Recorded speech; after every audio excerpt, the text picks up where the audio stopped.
భారత్ మాతాకి జై. ఆత్మీయ హిందూ ప్రజలారా, ఈరోజు మన స్వాతంత్ర దినోత్సవ శుభాకాంక్షలు తెలియజేస్తూ పక్క దేశమైనటువంటి బంగ్లాదేశ్లో మన హిందువులు జీవనం సాగించడం చాలా కష్టమైపోయింది. మానవీయ ధర్మాలు అనేటువంటివి నశించిపోయినాయి. మత ఉగ్రవాదంతో వాళ్ళంతా కూడా హిందువుల మీద దాడి చేస్తూ ఉన్నారు. విశేషించి ఎవరైనా మనిషిని చంపి దాని యొక్క కక్ష తీర్చుకుంటారు, కానీ వాళ్ళు శవాల మీద కక్ష తీర్చుకునేటటువంటి దౌర్భాగ్యం అంతటి దేశాలకే దక్కింది. ఆ దౌర్భాగ్యం అంతా కూడా అలాంటి మూర్ఖులు ఉన్నటువంటి దేశాలన్నీ కూడా సర్వేజన సుఖినో భవంతు అనేటటువంటి సనాతన ధర్మము ఏదైతే ఉందో అలాంటి ప్రజల మీద ఈ రోజున అమానుష ఉగ్రదాడులన్నీ కూడా చేస్తూ ఉన్నారు.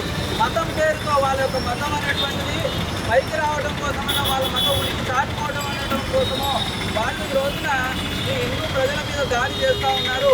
మరి ఏదైనా చిన్న విషయము పరమతం గురించి ఏదైనా జరిగితే దాని మీద అన్ని దేశాలు కూడా నోరు విప్పి గట్టగట్టుకొని మరి సంఘంలోకి సమాజంలోకి వచ్చేసి ధర్నాలు చేస్తే నిరసన తెలియజేస్తాయి. కానీ ఈ రోజున మన బంగ్లాదేశ్లో హిందువుల మీద దాడి జరిగితే ఏ ఒక్క దేశము కూడా వాళ్ళ యొక్క అభిప్రాయాన్ని వాళ్ళ యొక్క నిరసన తెలియజేసేటటువంటి పరిస్థితి లేదు.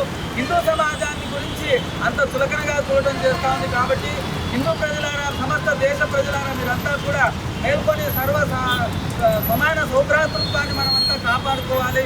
మన ధర్మాన్ని మనం కాపాడుకోవాలి. అక్కడ ఉండే వాళ్ళకు మనం రక్షణ కల్పించే విధంగా పోరాడాలని చెప్పేసి తెలియజేస్తున్నాం. జై భారత్ మాతాకి.